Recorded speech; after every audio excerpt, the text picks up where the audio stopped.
Les navigateurs aiment le vent, ils ont été servis la semaine dernière à l'occasion de la 5e édition de l'opération Toutes voiles dehors. Ce projet soutenu par la région et la Ligue de voile des Pays de la Loire permet de faire découvrir les sports nautiques à des lycéens pour qu'en une semaine, ils acquièrent une certaine autonomie sur l'eau. Cette année, pour la première fois, une classe du lycée Atlantique à Luçon a participé à l'événement sur le plan d'eau des Guiffettes avec en prime un professeur chevronné en la personne du skipper Éric Darny, tout juste rentré de la Transat Jacques Vabre en classe 40. Ce dernier s'est prêté facilement au jeu malgré des conditions météo très difficiles. Le vent sur le plan d'eau est assez impressionnant, donc ils étaient tous un peu impressionnés ce matin, mais ceux qui étaient là étaient tous volontaires pour venir. Donc voilà, donc le départ a été un peu chaud parce que faire partir les 10 catamarans en même temps face au vent en plus, donc c'était pas évident. Moi je suis parti au départ avec les élèves qui avaient un peu plus d'appréhension, donc ça a été. Ceux qui sont revenus avaient eu l'air d'apprécier. Et puis après je suis parti avec 2 élèves qui avaient envie de découvrir un peu plus la vitesse, donc on s'est fait plaisir là sur quelques bords et je crois qu'ils sont contents.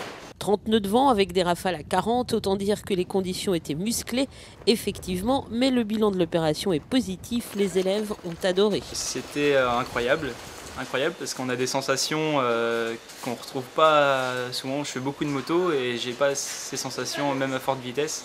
Donc c'est vrai que c'est quand même plutôt incroyable, surtout que Eric est très très gentil. Donc on s'est bien marré sur le catamaran. C'est vrai qu'il y avait quand même beaucoup de vent. On se prend beaucoup de vagues, donc on est un petit peu trempé de partout, mais en même temps ça vaut largement le coup. Incroyable sensation. Et ouais, c'était vraiment incroyable parce qu'on en apprend à faire depuis lundi. Mais là, ouais, être avec un semi-professionnel, c'est vraiment... on fait des trucs qu'on ne ferait pas seul, quoi. Comme lever le bateau, glisser sur la coque avant. Mais ouais, c'est vraiment super sympa et c'est un truc que je referais si je pouvais. Moi, à la barre, j'aimais bien, j'avais un peu peur parce qu'à un moment, donc fallait tirer, pousser, mais je savais pas quand est-ce qu'il fallait le faire exactement. Et à un moment, j'ai trop tiré et donc le bateau s'est penché en avant. Il est parti en avant complètement. Donc ça m'a fait peur, mais sinon c'était bien, il y avait beaucoup de vent.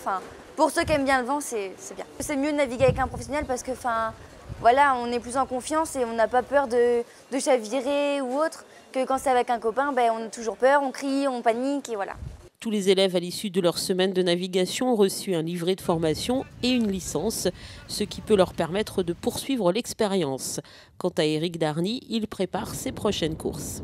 La prochaine course pour moi sur le classe 40, c'est le record SNSM à Saint-Nazaire, le 20 juin. Il y a aussi le 18 juin, les 20 ans de Moitessier et la sortie de Joshua des Sables d'Olonne, donc qui a l'occasion pour rendre hommage aux navigateurs. Donc il partira des Sables d'Olonne jusqu'à l'île d'Aix. Donc je serai avec eux. Et puis après, c'est la route du Rhum au mois de novembre. Voilà. A noter qu'en juin, des élèves des lycées Pétré de Sainte-Gemme et Bel Air de Fontenay-le-Comte participeront également à cet événement et bénéficieront d'une semaine de navigation.